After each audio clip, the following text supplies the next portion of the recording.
Bonjour, bonsoir, ça dépend de l'ère à laquelle vous nous recevez en ce net moment sur KN Vision Télévision, votre chaîne d'échange deux idées. Un grand merci, Nabande Konyo, surtout partout dans le monde entier. Un grand merci, Nabande Konyo, surtout pour participer à KN Vision Télévision. Un grand merci, Nabande Konyo, pour s'abonner à KN Vision. La chaîne Moussou pour s'abonner à KN Vision, s'il vous plaît. Topesibino, merci. Un grand merci à brother Gilbert, à Caroline du Nord, à Oyunzado Sala pour la KN Vision. Topesio, un grand merci à Mwasi Nayo, place Bozali. Le lot Tozali samedi, le 10 octobre 2020. Toye ndenge to mesana koloba ko sala échange d'idées ko solo la koyo kabaide ya moko na moko ba congolais place bazali mitema na bango zala na mboka na bango balengi bayiba makambo ni za koleka kuna. Alors na ko vanda toyo kaba réaction ya batu moko na moko biso na kati ya KN Vision Télévision tout c'est comme si tout le monde a makambo un peu en avance.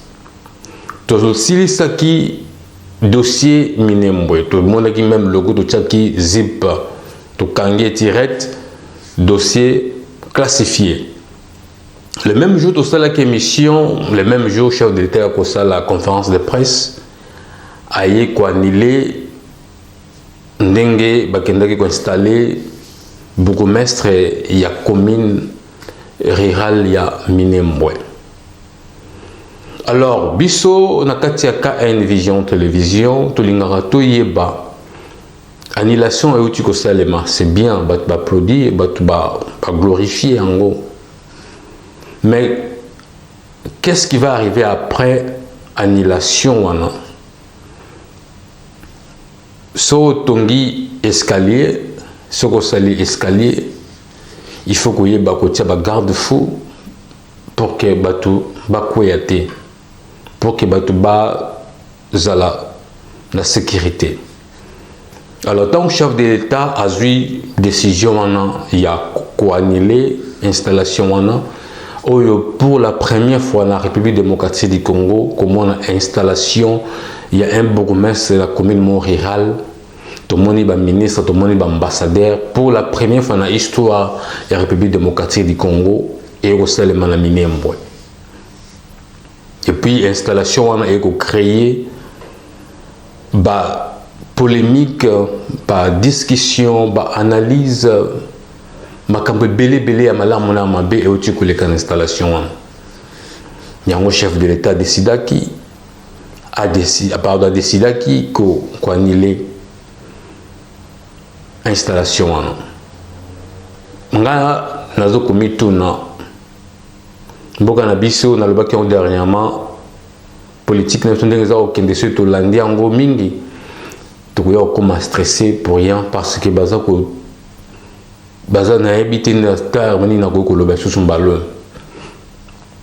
comment se fait-il un ministre qui accueille place ministre la délégation qui a ma casse place sans que le chef de l'État aille bas, sans que le premier ministre aille bas, et puis chef de l'État lobby qui va quitter makamboana RIE azalaki te, RIE azalaki na libanda ya mboka nde makambo wana ekitiki kosalema. Donc mboka ngo ekomi nango kaka chef de l'État awuti konomie batu sans encore ya premier ministre pardon, premier ministre azali na Lubumbashi, chef de l'État bauti kosalema na ndenge na ye, ya premier ministre aye, ye peut réagir na ndenge na ye. Chef de l'État qui est en Belgique, ministre de la décentralisation, ministre de la défense, d'abord, nous sommes dans la délégation. Seulement, on a bango, to yébité qui fait quoi et qui n'a qu'à la République démocratique du Congo. Alors, le 10 octobre 2020, Ce qui est ici en le 10 octobre 1998, ça fait 22 ans, il y a ce qu'aujourd'hui le 10 octobre 2019, ça fait 21 ans, deux crashs y a avion et salami dans la province Moko, il y a Nord Kivu.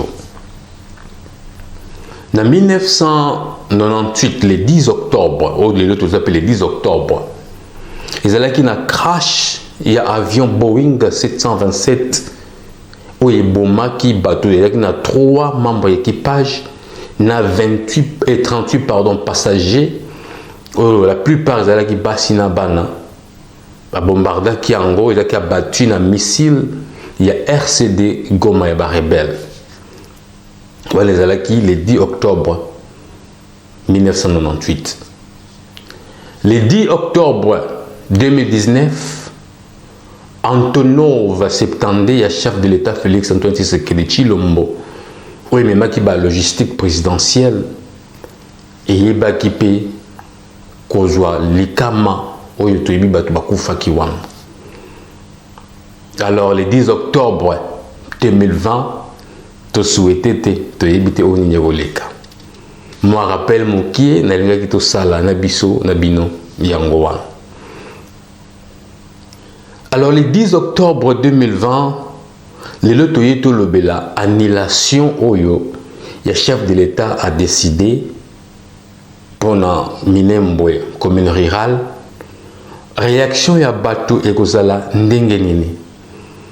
Ngala zana oyangaoi ngai na loba qui ont dû le premier jour na lobby que chef de l'État décision moko, c'est juste pour apaiser les gens, c'est juste pour apaiser la population. Et ça décision moko sage à lui pour nous apaiser pour selon là. Et ça décision moko froide na loba qui ont déjà dès le premier jour. Parce que pour la décision au wana il faut consultation moko et salema. Ce n'est pas dit comme aux chefs de l'État, je ne critique pas que la Mokimba Moko aussi des stories, peut que la réaction à tout chose. Mais moi de ma part, dans le baquet, Congolais, tous à la éveiller, décision chef de l'État lui, et ça bien, mais il faut application nango et ba salema. To prometa gibino to koyeba ndenge to rataki ande konabiso Simon na livre na o asala ki kotanga pe koloba lingala to raté presque 2 fois to meka susu lelo to yoka e to meka rotuna e ba question muke comme ça to yo ozongela si je na biso o to ka ba réaction ya bato ni ba on ba kanisi a ozalema excelma pardon après na annulation il y a installation il y a bourgmestre il y a commune rurale il y a Minembwe. Tout bien on dit qu'on Simon, ce cas en ligne de l'eau et aux amalamu mingi.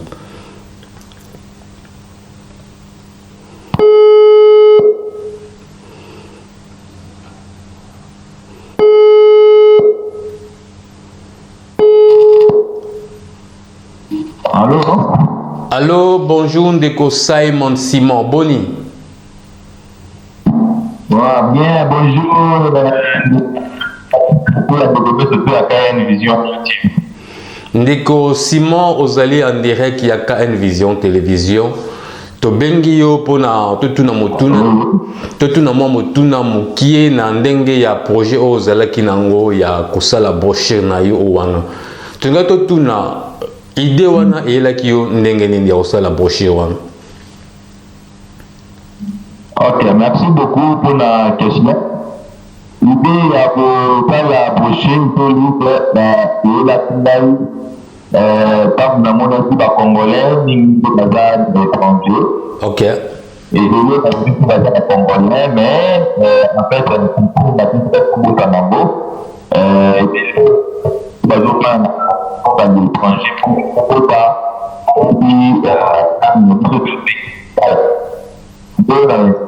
dans la vie, il faut passer la canne en boca, ou passer le panda, il faut passer le panda, parce que vous avez il y a un qui nous fait, et il y a un partie, et nous continuer de faire la partie de la communauté. Si vous avez souhaité deuxième partie et il y a quand? Bon, deuxième partie déjà, elle est déjà en processus. La deuxième partie, c'est déjà tout faire à moi aussi. Est-ce que vous avez un soutien de la population, il y a la communauté Nabiso, qui est à Nairobi, vous allez soutenir le projet? Bon, en fait, soutien c'est pas exactement moi nous pour la question nous retourne par la bande dans la bande à Mboka parce que eux ils ont qui m'habitué. OK. Nous on était là il y a le là et là c'est biso dans le Mboka nous est à travers la musique que bengi rumba. OK. Pour pas parce que la parade de biso à partir de la langue de la OK. Nous dans la Mboka nous on peut passer. OK. Moi, je suis dans la côté la biche de la vie que on peut dans la bataille de ma peau parce que nous parce que nous avons des problèmes de manière. OK.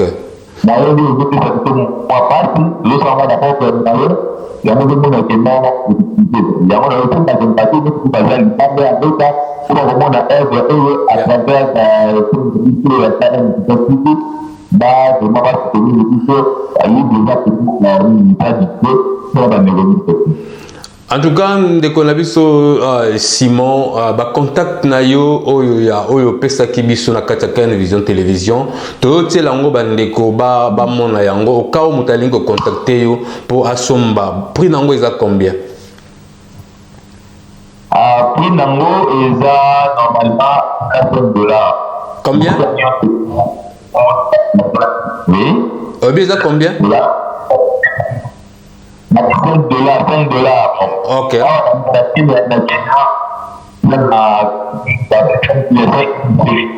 OK. OK. OK. Si soki mutu alinga somba ndeti mwa ebele moyen nini oyo kokosala mpona offre tango ti place ya zali bakisa susu mbongo mosusu na kati ya transport? OK. Bon, soki mutu aza na pota ya ba libro ya livraison ebele ma système tozali motana de mois de eza na bila ya poste puis poste ndu na pe na sida bandeko na biso oyo bakozala na biso koyeba ndenge tokoyeba tokotinda bango na nzela ya poste topandela na suye na bango. En tout cas, monsieur Simon, un grand merci pour notre temps. Nous avons vraiment le temps qui est mingi to ba ko bengo prochainement pour tous les sous éclaircissement ma casse maintenant c'est na bande ko ba soutenir yo. Moi mot de la fin na bande ko yo ba otala yo ba zo yo kayo siko. Ouais, mot de la fin na ngai ozaka ya ke bande ko surtout tout à la jani ndanda na pota du Congo.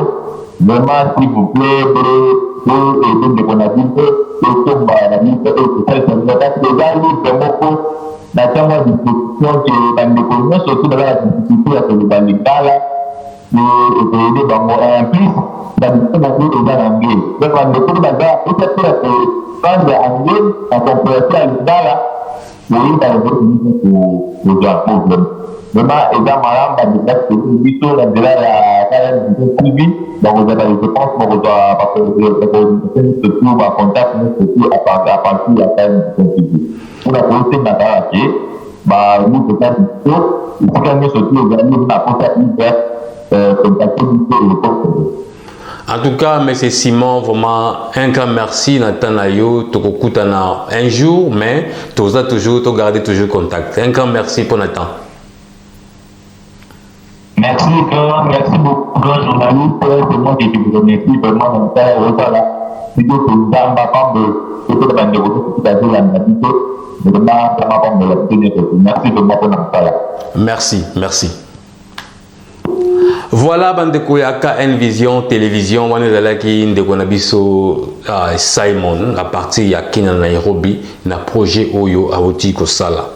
Alors ce tobitozonga na sujet oyo ya lelo avant de évoluer toyoka message oyo papa na biso Kakuji awutaki ko pesa avina ye na discours oyo na audio oyo ndeko na biso Dona na Angola précisément ou awutaki kosala dernièrement. Papa Kakuji a fait un éclaircissement. Comme ça, Toyoka Papa Kakuji. Après, Toyo Zonga na ba audio na CG Oyo. Tout ça que le belé là. Bonjour Kelly. C'est de la discussion que j'ai eu la lumière. C'est ce que disent les Français. Alors, j'ai un message à dire à notre ami Dona d'Angola. Car il avait fait... Il n'a pas eu le courage de citer mon nom dans ses interventions. Vous vous rappelez? Ouais. Alors, je vais lui parler un peu. Camarade Dona, bonjour, bon dia. Votre remarque était très pertinente, mais mal interprétée. Je sais que ce n'est pas de votre faute, puisque Kelly n'a pas pu jouer mon audio dans son intégralité. Parce qu'en fait, j'avais dépassé les timings exigés. Merci. C'était 9 minutes. Donc, il aurait fallu que tu l'entendes jusqu'à la fin, et je crois que tu aurais un point de vue tout à fait différent. Parce que tu ne peux pas faire la synthèse d'un livre de 200 pages quand tu n'as lu que 100 pages. Ouais, un peu. Alors, vous vous rappelez, j'avais dit dans une de mes interventions qu'il n'y avait pas de tribalisme au Congo. Je pense que vous vous rappelez. Parce que j'avais dit que si jamais, avec les 450 tribus que nous avons, s'il y avait du tribalisme, il y aurait une implosion. Mais tout ce que nous voyons, parfois il y a des gens qui se battent entre eux, c'est au Kassai, mais c'est une même tribu. Des clans différents qui se battent entre eux chaque fois. Mais ailleurs, au Congo, je n'ai pas entendu, quelque part, les gens se sont battus. Les gens des tribus différentes se sont battus. Non, pas du tout. Alors, je vais vous dire ceci. La diversité de nos tribus fait partie de nos richesses. Ça s'appelle une richesse anthropologique. Quand chaque tribu apporte quelque chose d'exceptionnel, donc exclusif à son genre, parce que dans chaque tribu, les gens se reconnaissent par leur nom. On a des noms différents. Et on se reconnaît par les noms. Alors, chaque tribu, les gens parlent une même langue. Alors, chaque tribu, les gens dansent de leur façon. Chaque tribu a sa musique traditionnelle. Nous avons des costumes traditionnels. Et quand vous allez au musée de Tervuren, vous allez trouver des objets d'art de différentes tribus congolaises. Des Luba, des Kunda, des Congo, de ceci, de cela, de chaque tribu. Mais alors, vous voulez dire qu'en exposant ces objets d'art de chaque tribu, les Belges nous séparent, ou bien ils enfoncent les tribalismes? Non, non, pas du tout. Alors c'est ça nos valeurs tribales. Et nous devons les conserver jalousement. Et c'est ça même la définition du tribalisme positif dont j'avais dit l'autre jour. Mais il y a une nation qui nous unit. Nous devons vivre comme un peuple homogène. Nous devons nous aimer. Nous sommes obligés de nous aimer parce que nous sommes dans une même nation. Alors, dans le cadre des gouvernances, les attributions du travail, des services publics, c'est la méritocratie qui s'impose. On donne à celui qui mérite. Mais malheureusement, ça ne se passe pas souvent comme ça.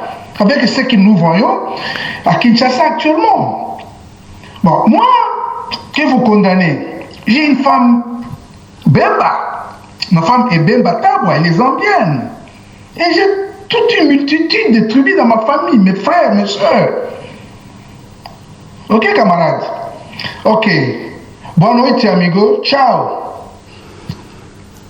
Merci Papa Kakuji na éclaircissement. Je pense que Papa Dona Oyoki Nenge Papa Nebeso Kakuji a Otikoloba. Voilà un peu na kati ya KN Vision femme linde na benga ango. Babilo tozala nango posa yango yo. Eloko Papa Kakuji a Otikoloba na ndenge a définir tribalisme. Ezana peut-être na ndenge boto ndenge pardonner batum susu bazula yango te. Alors na sujet où il y a annulation, il y a installation, il y a bourgmestre, il y a commune rurale, il y a Minembwe. Décision chef de l'État a joué, il y a décision moko sage dans la lobby froide. Mais Toyo Kalisusu ndenge Papa Dona na Angola, yepe apesi avis na ye na annulation wana. comme ça toka papa donnant dès to oyoka ba vie à batum susu.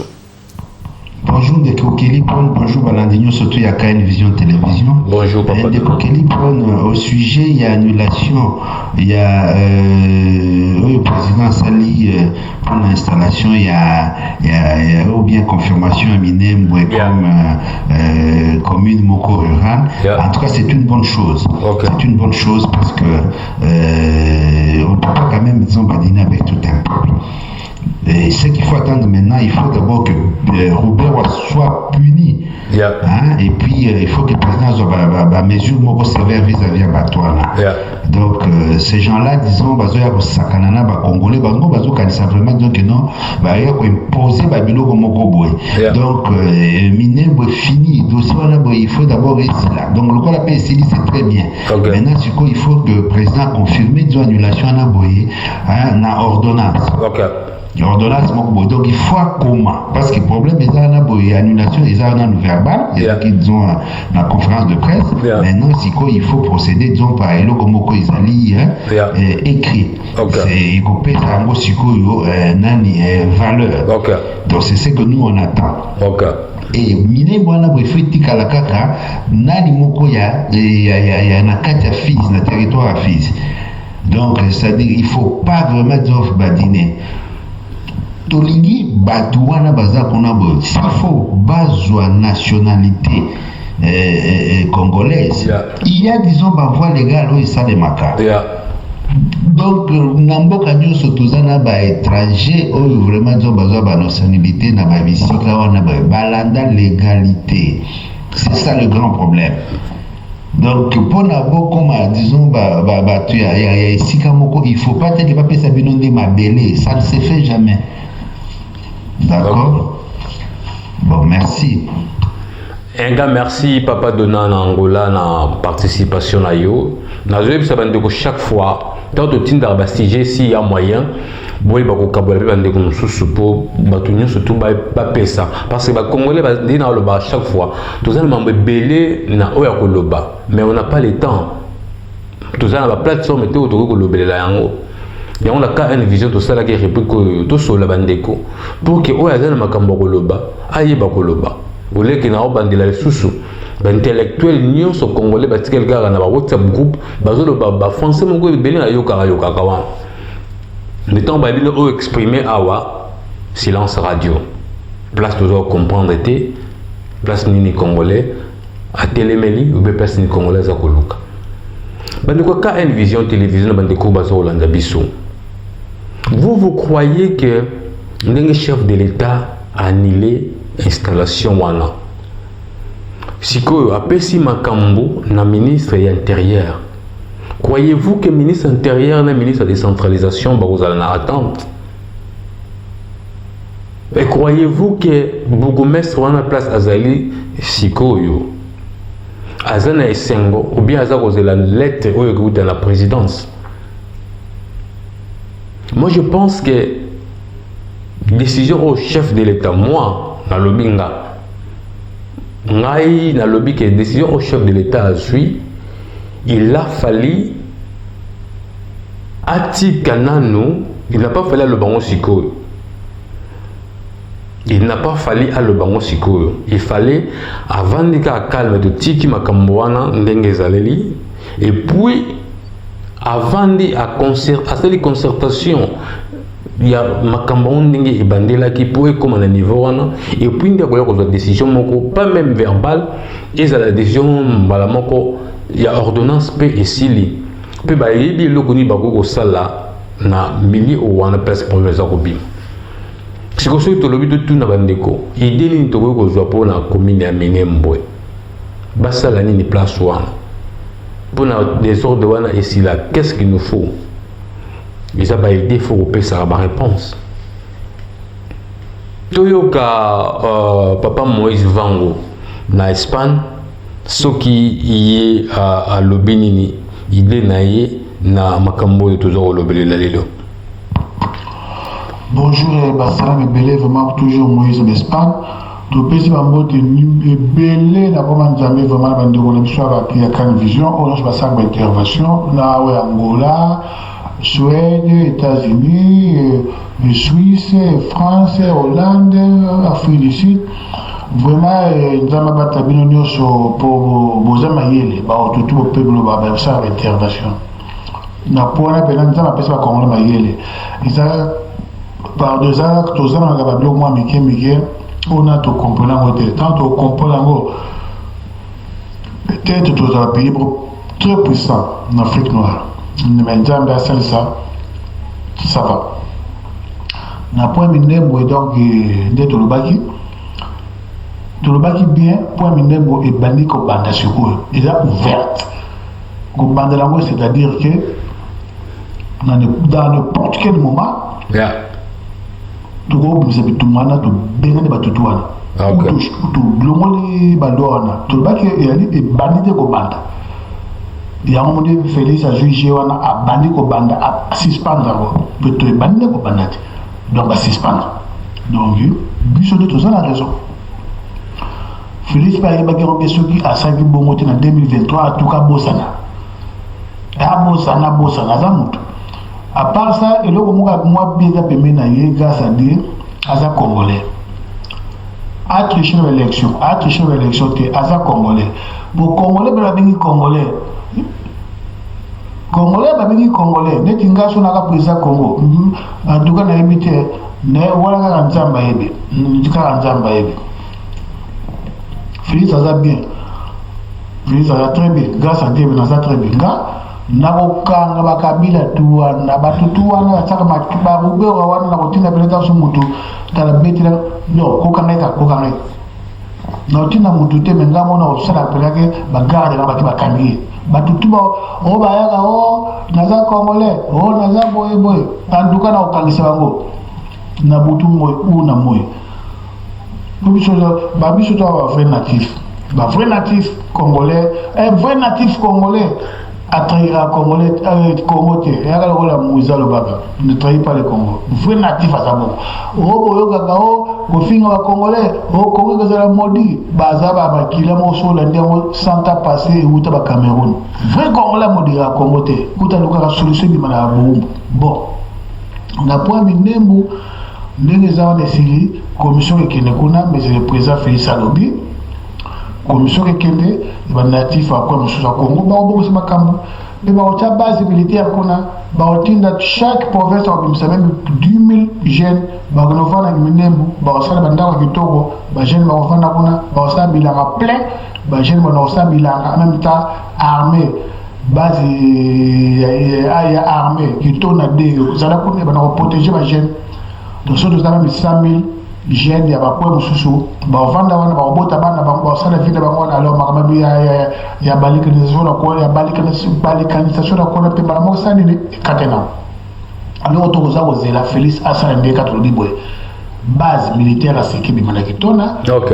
Chaque province a pesa 10 000 jeunes ba ngona kitona bato bandako na mabele ba argile wana basala ba église na Kinshasa mabele on eza na Congo bimba bato na bandako bele ba petra jeune bavanda fin ya histoire ya mwana ezala makambo okina yo ba mindele balobaki ba américain ba belge te kala oto lobika ya mwana basala do suki wana maza mo JP bonga la pesi ba mote bele ba ndeva kan vision. Un grand merci papa Moïse Vango na Espagne la participation au Pesandeko. Oui, docteur P. Mbote Ibele. Toyoka papa Kakuji, il y a pensé qu'il y a réaction na ye. Na si j'ai le parce que si j'ai on est makambo le kendele na le baki bo benga kolabo kenga la loba ki makambo les za na ka bongo. Ndenge ke bongo kendele pe ga bongo. To na ko compter ba jour. To na ko compter ponga na compter ba jour. Na ko compter ti tokomona et comme na niveau nini au cas où donc de l'église 1 2 3 mois tu rappeler président ou bien tout ça la ndenge nini voilà to ka papa Kakuji ndenge à Lubaki. Bonjour Kelly, bonjour KN Vision Télévision et bonjour à tous les compatriotes. Kelly, cette affaire de Minembwe est une affaire très sérieuse. OK. Nous devons franchement faire attention. Ouais. Nous devons faire attention. Savez-vous comment la Première Guerre mondiale a commencé? Minembwe est une mine. Elle peut exploser à tout moment. Ok. Chilombo n'a pas d'autre qualificatif qu'un démagogue. Il est comme un patin. Donc il suffit de tirer les ficelles et il bouge. Ses conseillers sont pires que lui. C'est tous des turiféraires.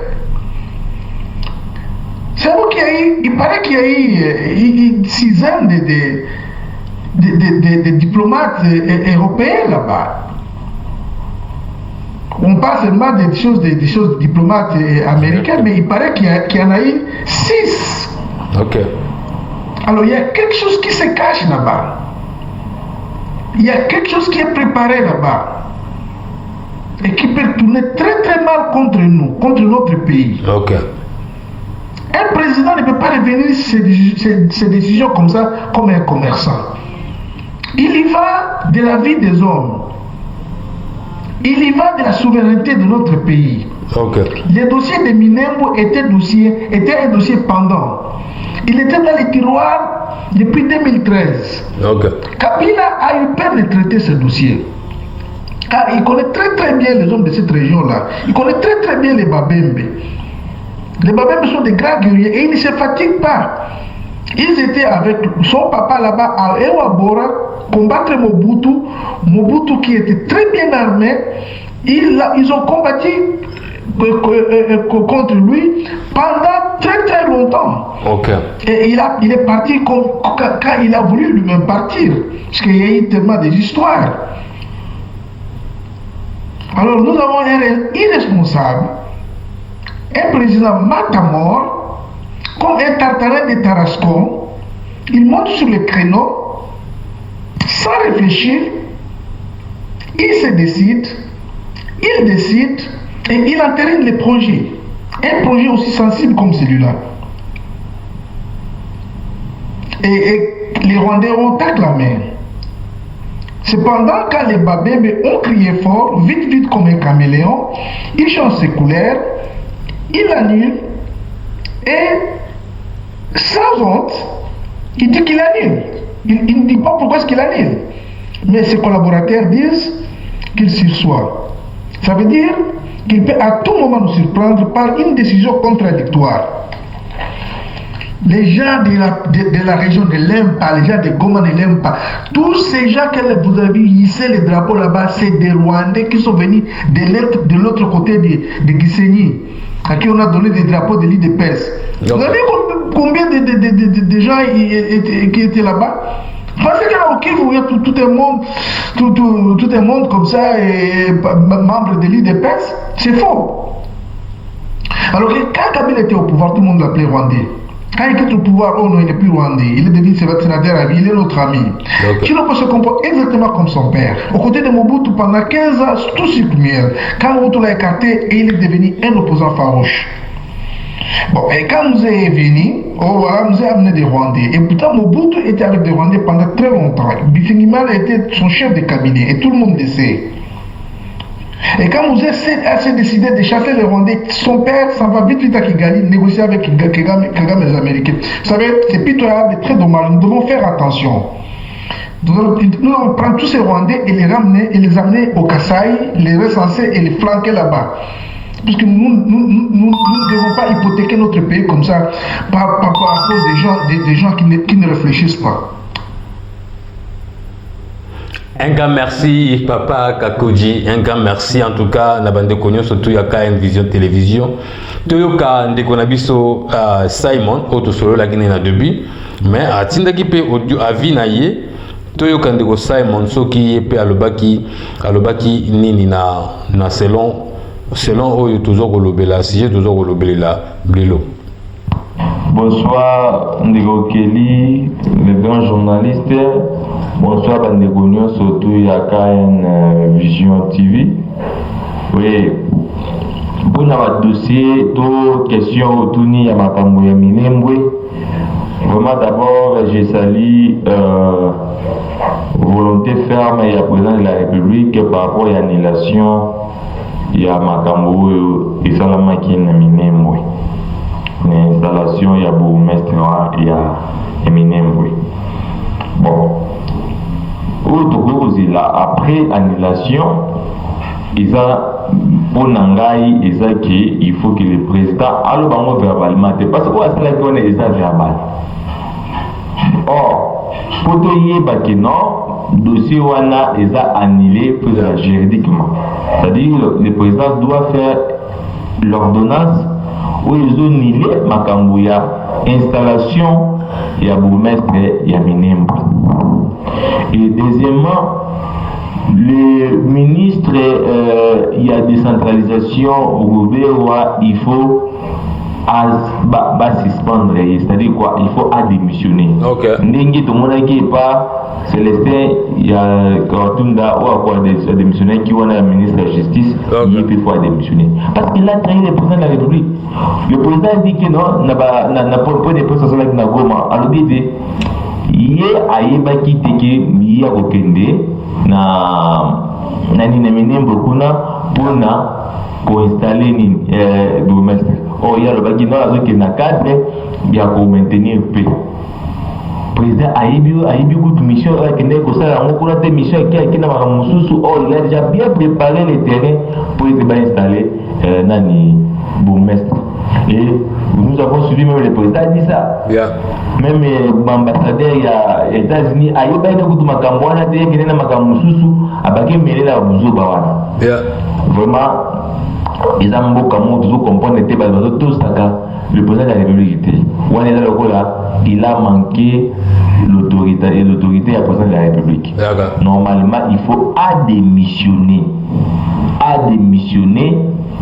Il a trahi d'abord le président de la République. Et à cause du président de la République, vraiment, ils ont bien été. Et le Parlement, moi là, je les lance aussi. Dans ce Parlement Nabiso. Babin qui s'en est motion, il y a député, Moro, il y a Gomakuna, a fait une motion pour le ministre Zarias. Au Zarias a quitté le Parlement, a quitté pour expliquer. Après interpellation, il faut démissionner. Ceux qui ont démissionné va pousser par force, tout va humilier. Parce que c'est normalité. On a compris que non, le monsieur là, il y a Nani Azarias, basant toujours l'intérêt. Pour ça, il y a que non, le Minembwe est comme un État pour y diriger. Papa, Moruta le Bango, alors que le Congo ne sera ni indivisible. Pas diviser le Congo.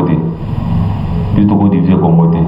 Congo est à Moko. Quelle que soit la tendance politique, quel que soit créer un problème dans le Congo au Kabonate. L'ère actuelle, Bisso, tout les Congolais, c'est un problème Voilà, bande koyaka N-Vision télévision to pesibino merci mingi ndenge boti kolanda biso. Wana boti koyoka ba réaction ya papa Dona, ya papa Kakuji, ya papa Moïse, ya papa Simon. Ba bote ko pesa na sujet auto ko loba. Plateforme na bande la chaque fois yango yo. Et puis makambo yo na lobby yango lelo bokanga malamu.